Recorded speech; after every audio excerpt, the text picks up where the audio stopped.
Hola, muy buenos días. Les doy la bienvenida. Quiero agradecerle su presencia y también a la gente que nos está siguiendo a través de la transmisión en vivo. Y lo que yo quiero contar aquí son los resultados, ¿no es cierto?, del primer diagnóstico de innovación en establecimientos educacionales chilenos. Aquí quiero hacer una diferencia, un énfasis respecto a lo que ya nos comentó Stefan, y es que aquí no estamos midiendo cuán innovativo, cuán innovador es un establecimiento, sino que estamos midiendo cuáles son las bases que existen en un establecimiento para innovar, que nosotros creemos que es algo previo, ¿no es cierto?, que tenemos que entender y estudiar para poder pensar siquiera, ¿no es cierto?, en cómo podemos innovar en los establecimientos. La primera pregunta que los cuales quiero motivar respecto es, bueno, ¿por qué innovar en la escuela? Y el tema es que aquí no estamos tratando de innovar porque, pucha, no nos gusta cómo se hacen las cosas actualmente, ¿no es cierto? No es el cambio por el cambio ni la versión a lo antiguo, ¿no es cierto? Como decía Stefan, esto no se trata de un fin en sí mismo, la innovación, sino un medio para lograr un fin. Y ese fin es mejorar la forma que estamos haciendo las cosas actualmente. En segundo lugar, nosotros creemos que la innovación tiene que ver cómo generar nuevas soluciones a las problemáticas actuales de las organizaciones. Cómo salimos de los cuellos de botella, cómo salimos de los pantanos que les estamos metidos. Nosotros creemos que la innovación es una herramienta para eso. Y el desarrollo de estas soluciones se puede manejar a través de un proceso. O sea, la innovación no es un proceso creativo, por decirlo así, desordenado, sino es un proceso sistemático. No se encuentran soluciones si uno no está sistemáticamente buscándolas. Por ejemplo, cuando Edison inventó la ampolleta, no es que un día se levantó en la mañana y voy a decir, voy a hacer una fibra de tungsteno y construí la ampolleta y funcionó.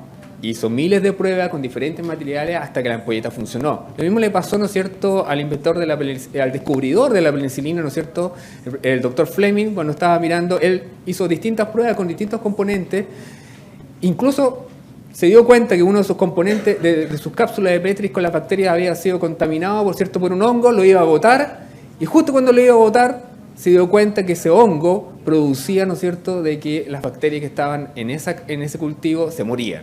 Y fue un descubrimiento, por decirlo así, accidental.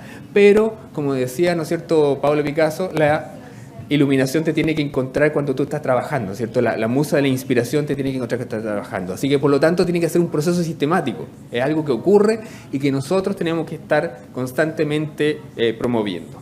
Y finalmente, creemos que las escuelas, como cualquier otra organización, pueden utilizarla en su beneficio. No se trata de que algo sea ajeno, ¿no es cierto?, algo que inventaron, ¿no es cierto?, los neoliberales y que estamos tratando de meter en las escuelas, ¿no es cierto?, sino esto viene de la ciencia. Viene, ¿no es cierto?, como les mencionaba en los ejemplos anteriores, de cómo nosotros a través del mejoramiento sistemático, ¿no es cierto?, de la investigación, ¿no es cierto?, de la prueba, el ensayo y el error, podemos buscar mejores métodos, ¿no es cierto?, para hacer las cosas que estamos haciendo. Bueno, yo quiero hablarles acerca de algunos mitos rápidos acerca de la innovación y por qué en el fondo nosotros creemos que la innovación es importante para estar dentro de la escuela. La primera es que la innovación no necesariamente es tecnología. Cuando ustedes piensan en la innovación, normalmente pensamos en la innovación, ya perdí mi celular, piensan en este tipo de cosas, piensan que son cosas, piensan que son artefactos que tienen que ver con, ¿cierto?, con el mundo de la electrónica, de la tecnología, de información y comunicaciones. Y nada más alejado de la realidad. O sea, ya voy a discutir un poquito, voy a confrontar estos ejemplos. El segundo tema es que tiene que ser algo totalmente nuevo. Uno puede pensar también que algo tiene que producir también un cambio radical, ¿cierto? Que en el fondo que de un estado pasamos a otro totalmente diferente simplemente por el hecho de pasar por través de los procesos de innovación. El cuarto mito es que, solamente las personas especiales pueden llevarla a cabo, que nosotros necesitamos a los Einstein, a los Edison, ¿no es cierto?, a los Fleming para poder realizar innovación. Y finalmente, ¿no es cierto?, que siempre es exitosa. Yo diría que este es el mito más extendido, ¿no es cierto?, y que en el fondo quiero confrontar y discutir ahora. Bueno, la realidad es que la innovación también es un proceso. No significa a lo mejor tener algo tangible como un producto, sino también una nueva forma de hacer las cosas, ¿no es cierto? Algo que nos permite en el fondo motivar o cambiar nuestra organización de un modo mejor, pero simplemente cambiando a lo mejor algún tipo de proceso, protocolo, algo que hacemos en el establecimiento. No necesariamente tiene que ser tecnología. En segundo lugar, que puede ser aplicar las ideas de otros. A lo mejor algo que se está produciendo en otro campo o algo que está en otro colegio, por ejemplo, yo lo aplico al mío y me puedo producir una mejora. En tercer lugar, puede producir cambios incrementales. No tiene que cambiar la escuela. No tenemos que pensar en la escuela del futuro, ¿no es cierto?, donde tipo los supersónicos, los que vieron... Perdón, voy a recoger mi internet. lo que vieron eso en otra época, ¿no es cierto?, de que en el fondo eran autos voladores y otros elementos, pero significa que en el fondo podemos pensar que también significan mejoras sistemáticas, mejoras de a poco, ¿no es cierto?, que necesariamente signifiquen mejora en la calidad de lo que se está haciendo. En cuarto lugar, quiere decir que todos podemos llevarlo a cabo, todos somos protagonistas de la innovación y por lo tanto cuando ustedes quieren ver qué personas pueden ser las innovadoras, bueno, mírense al espejo, ¿no es cierto? Si ustedes creyeron hasta los 8 años en Santa Claus, ¿por qué no van a poder creer en sí mismos unos pocos segundos, ¿no es cierto? Así que por eso es sumamente importante que crean en sí mismos para el tema de la innovación. Y finalmente, la innovación es un proceso sistemático de ensayo y error. Si ustedes esperan que esto les salga bien a la primera, están muy equivocados. Y por eso es muy importante, ¿no es cierto?, que nosotros pensemos y de alguna forma abramos nuestra organización en la escuela para pensar en el error. Y eso es algo, y en el fracaso, y eso es algo del cual nosotros no estamos muy acostumbrados como sociedad, ¿no es cierto? No somos una sociedad exitista y lo que buscamos, ¿no es cierto?, es ganar rápido, ganar mucho, pero evidentemente si nosotros queremos crear cosas nuevas o mejorar las cosas que existen, tenemos que ser capaces de sobrellevar y tolerar el fracaso y el error. Pero para que esto funcione, ¿no es cierto?, para producir esta innovación necesitamos algo que lo soporte, un andamiaje, ¿no es cierto? Esto no crece en la nada, no opera en el vacío. Y por lo tanto, para que esta plantita, ¿no es cierto?, para estas nuevas ideas que mencionaba Stefan, crezcan, necesitamos algo, ¿no es cierto?, que nos permita ese terreno fértil para que las cosas funcionen, y eso es lo que nosotros queremos diagnosticar, y es la cultura, ¿vale? Es decir, no importan los edificios, no importa la tecnología, lo que importa son las personas. Y para tener en el fondo una organización que innova, necesitamos pensar en cómo las personas están preparadas, cómo esa cultura, ¿no es cierto?, que permea la organización nos permite que la innovación florezca. Entonces la pregunta que nos hacemos nosotros es, bueno, ¿cómo sabemos si existe una cultura que favorezca la innovación o no? Y para responder esa pregunta necesitamos saber cómo diagnosticar, ¿no es cierto?, esta cultura de innovación. Y lo que les quiero mostrar ahora es cómo nosotros construimos un instrumento para diagnosticar si existe esa cultura de innovación y comentarles los resultados que nosotros tuvimos para Chile, ¿no es cierto?, que lo más interesante es el desafío que nos dice, bueno, cómo estamos y por dónde podemos en el fondo mejorar para tener mejor una cultura que soporte la innovación. Bueno, ¿cómo medir cultura de innovación? Aquí, como les decía, aquí no estamos tratando de medir cuán innovadora es una organización, en este caso la escuela, sino cuán preparada está para innovar, cuán culturalmente, ¿no es cierto?, es aceptada la posibilidad de hacer innovación en la escuela. Y para eso nosotros generamos un módulo principal de dimensiones que les vamos a mostrar a continuación, además de estos módulos anexos de gestión del tiempo, de la colaboración docente, algunas prácticas de innovación, porque nuestra intención también era de alguna forma detectar ciertas prácticas de innovación que se están haciendo en los colegios, el agotamiento emocional, ¿no es cierto?, que es algo muy importante, ¿no es cierto?, que afecta mucho el sistema escolar, ¿no es cierto?, y también levantar ¿no es cierto?, casos de innovación, de mejores prácticas, nos permitirían en el fondo también ejemplificar, ¿no es cierto?, mostrar un camino para los establecimientos educativos de otras cosas que están haciendo otros colegios. Bueno, este instrumento entonces consistió en una encuesta online autoaplicada para toda la comunidad educativa. Eso significa que hay encuestas distintas para distintos estamentos dentro del colegio. La encuesta que tiene el director no es la misma que tiene el profesor, no es la misma que tiene el auxiliar administrativo, sino la idea es en el fondo hacer preguntas que cotejen la realidad, las distintas visiones que tienen las distintas personas de distintos lados. Es un cuestionario Likert, ¿no es cierto?, basado en preguntas de práctica de trabajo de cotidiano. De hecho, las preguntas no mencionan la palabra innovación por ninguna parte, sino le preguntan en el fondo, cuando usted, por ejemplo, cuando usted tiene una nueva idea, ¿cómo la recibe su jefe? Le dice inmediatamente, oh, qué bueno, hagámoslo, o en el fondo lo dice, bueno, qué bonito, y lo tira al papel de la basura. Cosas así, ¿no es cierto?, cosas prácticas, cosas tangibles, que en el fondo que ustedes la pueden reconocer dentro de sus prácticas propias en el día a día. Tiene batería de respuesta específica, como le comentaba, para docentes, separando, ¿no es cierto?, perfilando entre las distintas personas que están respondiendo, que pertenecen a la organización, estas 10 dimensiones que les voy a explicar más en detalle, y evidentemente adaptada para la cultura organizacional. Esto viene, no les voy a mentir, ¿no es cierto?, viene de la parte, ¿no es cierto?, de la cultura organizacional empresarial, pero evidentemente la cultura de las organizaciones empresariales no es la misma en la escuela y por lo tanto hicimos un esfuerzo importante en adaptar y validar estas preguntas, ¿no es cierto?, para entender también y ojalá también genere una comparación, ¿no es cierto?, con otras industrias respecto a lo que significa la cultura de innovación en la escuela. Y lo más importante, que este instrumento mide lo que dice medir, es decir, está validado psicométricamente. O sea, no es una cosa, un invento nuestro, sino que además a través de técnicas, ¿no es cierto?, específicas, nosotros estadísticamente podemos definir, podemos validar que lo que está midiendo es realmente las dimensiones que nosotros esperamos medir. Bueno, esto se contesta en una página web, ¿cierto?, que salen las preguntas, como les mencionaba, ¿cierto?, que tiene distintas dimensiones y tienen, ¿no es cierto?, las preguntas que se responden en ese término de esa escala de Likert. Por ejemplo, la primera, ¿tengo libertad para participar en actividades? No les voy a mostrar más las preguntas porque si no se las van a aprender de memoria. Así que las dimensiones que les quiero mencionar son las siguientes. Bueno, les voy a, de alguna forma, explicar más las dimensiones que no son tan obvias. El trabajo desafiante tiene que ver con la motivación laboral, ¿no es cierto? ¿Qué tan motivadas están ustedes para hacer lo que están haciendo?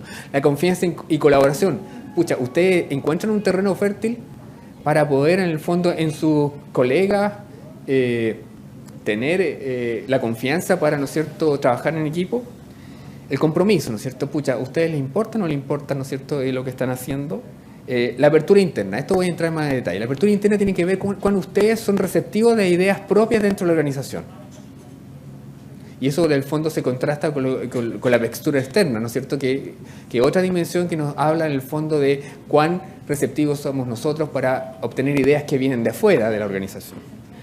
La autonomía, ¿no es cierto?, es qué tan controlado soy, me dejan o no dejan hacer dentro del establecimiento. La diversidad, la gente con la cual trabajo es parecida a mí o más diversa, ¿no es cierto? Una de las cosas que mencionaba Estefan, ¿no es cierto?, en el ejemplo respecto, ¿no es cierto?, a la colaboración internacional, ¿no es cierto?, era que había gente de múltiples culturas, ¿no es cierto? Y si de alguna forma yo puedo reproducir eso dentro de mi establecimiento, diversidad multidisciplinaria, tengo distintas ópticas, ¿no es cierto?, que me permiten, en el fondo, mirar las cosas de distintos ángulos, y por lo tanto la diversidad es una variable importante para hacer eso. La apertura externa ya la comenté, tiene que ver con cuán receptivos nosotros somos a las ideas que vienen de afuera, ¿no es cierto? Y finalmente el liderazgo, ¿no es cierto? Hay que empujar estas cosas desde adentro, hay que de alguna forma generar un ambiente que nutra, ¿no es cierto?, esta innovación. Tienen que existir los recursos e incentivos para hacerlo y, evidentemente, si no hay tiempo, no hay mucho que se pueda hacer, ¿no es cierto? Y estas son las 10 dimensiones que nosotros hemos considerado en este instrumento que ya les comenté que está validado psicométricamente. Y aquí he avanzado rápidamente para llegar a lo que todos estamos esperando, ¿no es cierto?, los resultados. Y aquí estoy hablando por un tema de título y espacio, ¿no es cierto?, le puse la cultura de la innovación en Chile, pero estamos siempre hablando de la cultura de la innovación en establecimientos educacionales. Yo le digo escuela porque en el fondo aquí en Chile tenemos este eufemismo que hablamos de establecimientos educacionales, en inglés es simplemente schools, pero aquí nosotros tenemos esta lógica de que tenemos que compartimentar, ¿no es cierto?, el sistema educacional, establecimientos públicos, privados, particular subvencionado, etcétera, etcétera. De hecho, cuando escribimos papers nos volvemos locos, ¿no es cierto?, haciendo esa diferencia, escribiendo eso en inglés para tratar de hacer que la gente lo entienda, ¿no es cierto?, y a veces ni siquiera nosotros lo entendemos. Bueno, la muestra. Básicamente nosotros quisimos que participaran todos. Nosotros no pusimos restricciones acerca de la dependencia, del nivel, de las comunas, ni cobramos por esto. Esto es una herramienta que es gratuita y está a disposición de todos los que quieran usarla. Vamos a hacer un segundo llamado, ¿no es cierto?, para seguir midiendo, y la invitación, sobre todo a la gente que nos está viendo en vivo, es precisamente poder contestar esta encuesta cuando la lancemos, para, en el fondo, atrever a mirarse al espejo, atrever a mirarse si cuán preparados estamos para innovar. Como les decía, la modalidad de aplicación fue una encuesta web que se aplicó entre octubre y enero, de octubre del año pasado y enero de este año.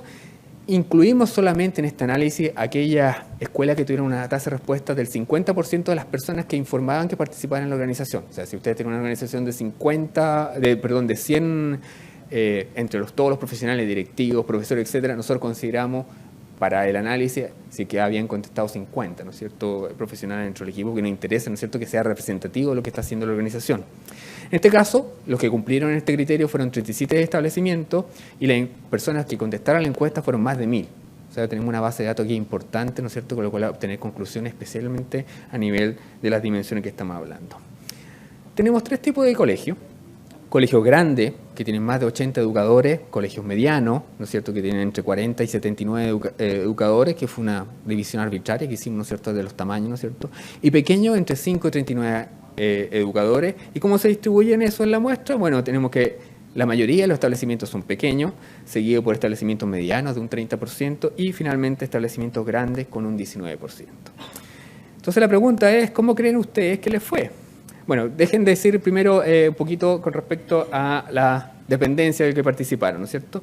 Municipales participaron el 27%, la mayoría fueron particulares subvencionados y particulares subvencionados como el 8%. Y si ustedes ven, es relativamente un poquito más grande, ¿no es cierto?, la representación que tienen actualmente en términos de matrícula, ¿no es cierto? El municipal, la matrícula es del 37% y el particular subvencionado un 55%, pero está más o menos, ¿no es cierto?, de alguna forma en la distribución que corresponde a la matrícula. ¿Quiénes más participaron? La región metropolitana, pero es importante participación de regiones. Por lo tanto, el hecho que sea en línea facilita que todos en el fondo puedan acceder a esto y por lo tanto es importante para nosotros la difusión y como les digo, la invitación está, reitero nuevamente, para que el próximo año los establecimientos que ya participaron se vuelvan a medir nuevamente y los nuevos establecimientos también de alguna forma tomen este desafío, lo que significa tratar de mirarse a este espejo.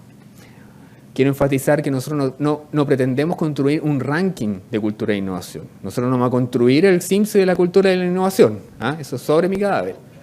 Lo que quiero en el fondo es que de alguna forma tener un instrumento, que ustedes entienden que tienen un instrumento para diagnosticarse y verse a sí mismos, cuán preparados están para realizar ciertos cambios y sobre todo gestionarlo ustedes mismos, ¿no es cierto? El mensaje que entrega el sistema educativo de alguna forma es que la solución está allá afuera, ¿no es cierto? Es como los archivos secretos X, ¿no es cierto? La verdad está allá afuera, ¿no? Lo que nosotros queremos de alguna forma motivarlo es decirle que, saben, también ustedes son parte, ¿no es cierto?, de las soluciones y a través de este instrumento que entrega la innovación, ustedes también pueden realizarlo. Resultados generales. ¿Cómo creen que fue? ¿Cuáles de estas dimensiones son las que tienen mayores niveles? Bueno, vamos a salir de la duda, ¿no es cierto? Fíjense que la mayoría de la gente califica que tiene un trabajo desafiante. Hay confianza y colaboración. Esto siempre está en una escala de 0 a 100. Hay alto compromiso, hay harta apertura interna, pero ya cuando empezamos las cosas que empezamos a flagear tiene que ver con el tiempo. Todos sabemos, ¿no es cierto?, que en el sistema educacional una de las cosas que principalmente nos falta es tiempo. Recursos e incentivos. Hablábamos, ¿no es cierto?, de los frenos respecto, ¿no es cierto?, a lo que hablaba Estefan de la innovación en general, ¿no es cierto? Bueno, el tiempo, los recursos, son frenos que también se comparten en este tema. El liderazgo, ¿no es cierto? Pucha, hay alguien que tiene que empujar esto en la escuela, si no, esto va a ser, ¿no es cierto?, una iniciativa que básicamente va a ser anecdótica y por lo tanto es sumamente importante que haya líderes dentro de la organización que permitan empujar esto. La apertura externa. Somos más abiertos, ¿no es cierto?, a las ideas que vienen dentro de la organización que las que vienen de afuera. Y eso tiene que ver de alguna forma con nuestro sistema. Ya podemos empezar a discutir después en alrededor. Y ahora les quiero mostrar en el fondo que el promedio en general es 51. O sea, de todo, ¿no es cierto?, estas categorías, si las promediamos, al final tenemos ese número que nos indica, ¿no es cierto?, que es de alguna forma el número. Sí, en el fondo nosotros tendemos a numerizar las cosas, pero hay un indicador que nos mide, ¿no es cierto?, la temperatura, ¿no es cierto?, de cuán favorable es la cultura de innovación en los establecimientos chilenos. Ahora la pregunta es, ¿esto es diferente en relación a los tamaños de los establecimientos? ¿Son todos los establecimientos iguales en estas categorías? Y una de las cosas que les quiero mostrar que es bastante interesante. En primer lugar, estos son los establecimientos pequeños. Ustedes se fijan, las dimensiones que son menores son las que ya les mostré los resultados generales, liderazgo, ¿no es cierto?, recursos e incentivos, apertura externa, el tiempo, son las cosas que son más débiles. Y básicamente, las pilares, ¿no es cierto?, angulares, ¿no es cierto?, por lo cual se puede apoyar la innovación, están en el otro extremo, ¿no es cierto?, el trabajo desafiante, la confianza y colaboración. Mucha gente, por las noticias o por lo que se vive el sistema educacional, puede creer que los docentes están desmotivados. Los resultados que nosotros tenemos muestran lo contrario, ¿cierto? Los docentes están comprometidos, ¿no es cierto?, con su organización y quieren, ¿no es cierto?, mejorar lo que están haciendo y por lo tanto tienen un gran compromiso con lo que están haciendo. Estos son los establecimientos pequeños. ¿Qué pasa con los establecimientos medianos y con los establecimientos grandes? Estos son los establecimientos medianos. Eso no quiere decir que los resultados bajan un poco. Eso significa que el tamaño de los establecimientos, de alguna forma la complejidad de las organizaciones hace, ¿no es cierto?, que en el fondo sea más rígida, ¿no es cierto?, y por lo tanto sea más difícil innovar en el cierto tema. O sea, de un 58 que teníamos en el caso de los establecimientos pequeños, pasamos a un 43, ¿no es cierto?, una baja que está muy por debajo, ¿no es cierto?, del promedio de lo que teníamos anteriormente, que les mostré que era 51. Y en el caso de los establecimientos ya grandes, es muy similar. O sea, básicamente lo que podemos concluir de alguna forma que el tamaño sí importa. Y en el fondo, mientras más plana, más pequeña es la organización, podemos tener más facilidad, hay más canales, es menos rígido, hay menos estandarización y por lo tanto hay más oportunidades, ¿cierto? Ahora, según la dependencia, ¿quiénes son tienen más o menos facilidad para la innovación o cultura? Partamos por los establecimientos municipales. Ellos tienen un índice de 53, o sea, está sobre el promedio. ¿Qué pasa con los establecimientos subvencionados? Están en un 50. ¿Y qué pasa con los establecimientos particulares pagados? Están en un 53. O sea, aquí tenemos un tema de que, mito, los establecimientos particulares subvencionados son malos y no están preparados para hacer ciertas cosas. Eso es un mito, ¿cierto? Los resultados nos muestran que efectivamente, probablemente por las condiciones más desafiantes que ellos tienen, ellos también están tanto deseosos o tienen mejores condiciones para innovar. También quiero mostrarles un poco la diferencia entre el centralismo de Santiago y las regiones. La región metropolitana versus otras regiones. ¿Cuál es la región metropolitana? 44, ¿cierto? Siempre, como ustedes pueden ver, el tema, ¿no es cierto?, de los tiempos, los recursos e incentivos es, ¿no es cierto?, nuestro freno, como decía Estefan, ¿no es cierto?, es lo que nos impide, ¿no es cierto?, a pesar de que tiene otras condiciones, ¿no es cierto?, que la confianza, el compromiso, la apertura, ¿no es cierto?, nos impide, ¿no es cierto?, de alguna forma tener una mejor cultura. La apertura externa, ¿no es cierto?, estamos en un ambiente en Santiago principalmente competitivo, ¿no es cierto?, y por lo tanto yo miro al colegio que está al lado con desconfianza, no lo miro como un colaborador, lo miro como un competidor, ¿se fijan? Y por lo tanto ahí tenemos un nivel de apertura externa que es especialmente bajo. Lo comparamos con otras regiones, 54. ¿Ves? Eso nos muestra, ¿no es cierto?, de que probablemente esto está relacionado con los tamaños de los colegios. Los tamaños de los colegios en regiones son más pequeños y por lo tanto ya habíamos diferenciado, ¿no es cierto?, de que existen colegios que tienen mejores, los colegios pequeños tienen mejores resultados, ¿se fijan? Pero significa que de alguna forma hay un ambiente más nutrido, ¿no es cierto?, en regiones que puede estar más preparado para este tipo de cosas y eso también es un mensaje para la política pública. En el fondo también uno puede ver la oportunidad de mejoramiento que también no solamente están en Santiago. No solo se trata de un tema de cantidad de población, sino también de condiciones que uno necesita para poder tener éxito en los programas que implementa.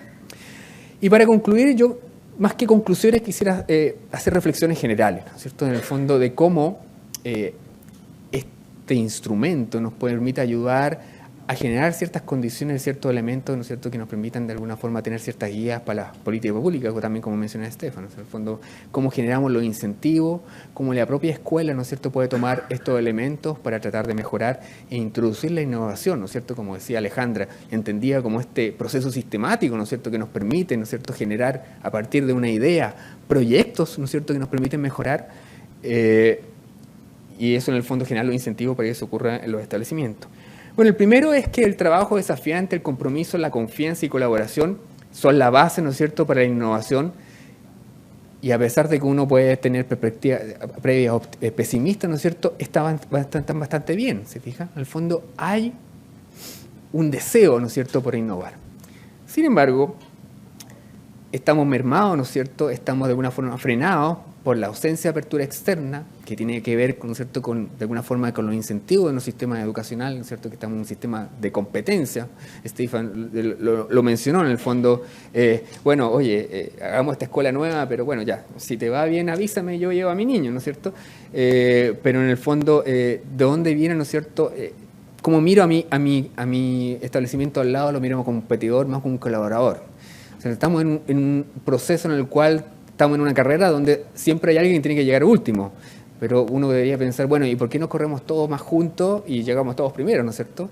No se trata de nivelar para abajo, pero se trata en el fondo de que todos avancemos más uniformemente, ¿cierto? Y entonces la apertura externa, el tiempo, el liderazgo y los recursos son el freno, ¿cierto? Tenemos un auto que tiene un motor poderoso, pero tenemos puesto el freno de mano, ¿no es cierto? Y no logramos avanzar porque no existen esas condiciones que necesitamos para poder innovar. Bueno, esto no es novedad, pero es importante, ¿no es cierto?, entregar nuevamente este mensaje de distinta óptica, ¿no es cierto? Los docentes están sobreexigidos por las tareas cotidianas.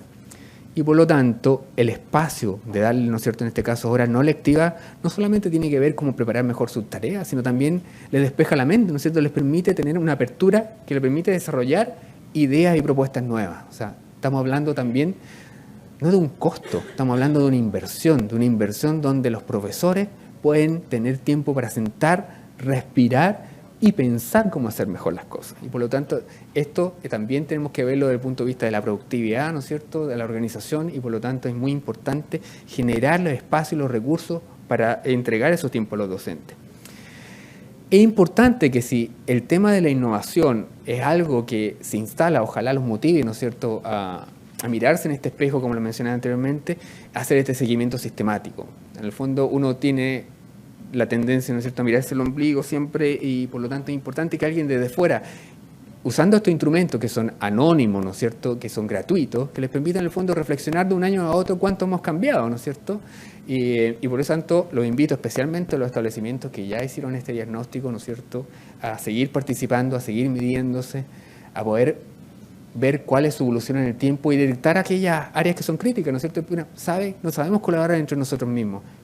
¿Qué podemos hacer para colaborar más en nosotros mismos? Ni siquiera estamos pensando en desarrollar proyectos de innovación, estamos pensando en generar condiciones. Y las condiciones son muy importantes para que, ¿no es cierto?, para que los proyectos que emprendamos sean exitosos. Hay iniciativas interesantes de colaboración entre docentes, pero como siempre ocurre, son prácticas aisladas, ¿no es cierto? Y el problema es que cómo esas prácticas aisladas, a través del liderazgo, ¿no es cierto?, las transformamos en procesos sistemáticos, ¿no es cierto?, que permeen la escuela. Como que a través que este genio loco que siempre tenemos, ¿no es cierto?, en nuestras escuelas, que hace algo que rompe los esquemas, y ahí sigo conectando con Estefan el tema de las competencias, que si uno dice, ¿sabes qué? Yo no me siento capacitado para hacer lo que tú estás haciendo, pero si dentro de la confianza y la colaboración se puede generar un desarrollo profesional docente dentro del establecimiento. Y por eso es importante que la apertura interna y la apertura externa también sean variables y componentes clave, pivotes que nos permitan en el fondo generar estas condiciones de mejora. Bueno, como les comentaba, regularmente no cuenta con los soportes materiales e institucionales para convertirle en prácticas regulares, y aquí hay una oportunidad, ¿no es cierto?, de pasar de una cosa que es anecdótica, que una persona la lleva, a algo que es institucional, que es una comunidad de aprendizaje, y algo que sea sustentable. A nosotros lo que nos interesa es generar cambios que sean sustentables, porque si ustedes van a innovar, van a hacer un proyecto, hacen algo y después no van a seguir haciéndolo, eso es anecdótico. Lo importante es que ustedes, como instituciones, adopten esto como un proceso y lo vivan. O sea, la innovación no es un resultado, ¿no es cierto?, es una forma de hacer las cosas. Y en segundo lugar, bueno, nuestro resultado muestra que existe una correlación entre prácticas de innovación y colaboración entre docentes. Vale decir, mientras más colaboro yo con mi docente, tengo estas nuevas perspectivas que me permiten en el fondo hacer mejor las cosas. Y además la colaboración me permite en el fondo disminuir el agobio en el tiempo. Vale decir, también es una inversión en productividad. O sea, si yo invierto en colaborar con mis colegas, les doy tiempo para dialogar entre sí y armar nuevas cosas, también en el fondo estoy generando mejores condiciones de trabajo. Mejores condiciones de trabajo significa que la gente es más feliz, nuestros niños al final son más felices. Y por lo tanto es importante, ¿no es cierto?, que estas condiciones que están subyacentes, ¿no es cierto?, a la organización se expliciten y en el fondo nos ayuden a generar una mejor escuela. Y finalmente, ¿no es cierto?, como para concluir, estamos en un camino, estamos en un proceso, aunque un largo camino por recorrer, ¿no es cierto?, hasta tener una cultura creativa, ¿no es cierto?, innovadora del establecimiento educacional chileno, pero nosotros somos optimistas, ¿no es cierto?, queremos ver el vaso medio lleno y queremos ver que en el fondo hay algunos elementos que son el cuello de botella, pero la gente, nuestros profesores, tienen una motivación y una base de este ambiente desafiante, ¿no es cierto?, que están jugados por realizar este tema. Hay condiciones, ¿no es cierto?, que les permiten jugarse por ese tema. Existen experiencias de gran riqueza, pero el tema es cómo podemos replicarla en nuestro establecimiento, cómo superar la desconfianza, ¿no es cierto?, cómo mejorar la apertura externa, pero necesitamos incentivos, ¿no es cierto? Si nosotros nos vemos como competidores entre nosotros y no como colaboradores, nunca va a pasar, ¿no es cierto?, que vamos a colaborar con la escuela, si yo estoy en Santiago, voy a colaborar con la escuela que está en Arica, pero no con la escuela que está, ¿no es cierto?, a lo mejor en mi otra cuadra, que es probablemente más parecida a mí que la que está en Arica, ¿no es cierto? Finalmente, ¿no es cierto?, es necesario que se apoyen activamente las propuestas innovadoras, ¿no es cierto?, de los educadores, ¿no es cierto?, porque en el fondo nada más frustrante que tener buena idea, tratar de cambiar las cosas, si es que yo no reconozco eso, no necesariamente se tiene que hacer incentivos monetarios, ¿no es cierto? Hay distintas formas, ¿no es cierto?, de hacerlo sentir a uno bien. El dinero no lo es todo, ¿no es cierto?, pero eso necesita liderazgo propositivo, tiempo, espacio, y siempre en el fondo, bueno, recursos e incentivos, ¿no es cierto? Pero en la medida que haya interés, que haya empuje, uno siempre puede de alguna forma arreglársela para encontrar esos recursos. Bueno, quiero darle las gracias, ¿no es cierto?, por escucharnos, ¿no es cierto?, y presentar estos resultados. Quiero invitarlos a seguir con los paneles que vienen después y, por supuesto, agradecer también la presencia de la gente que nos están viendo desde Internet. Muchas gracias.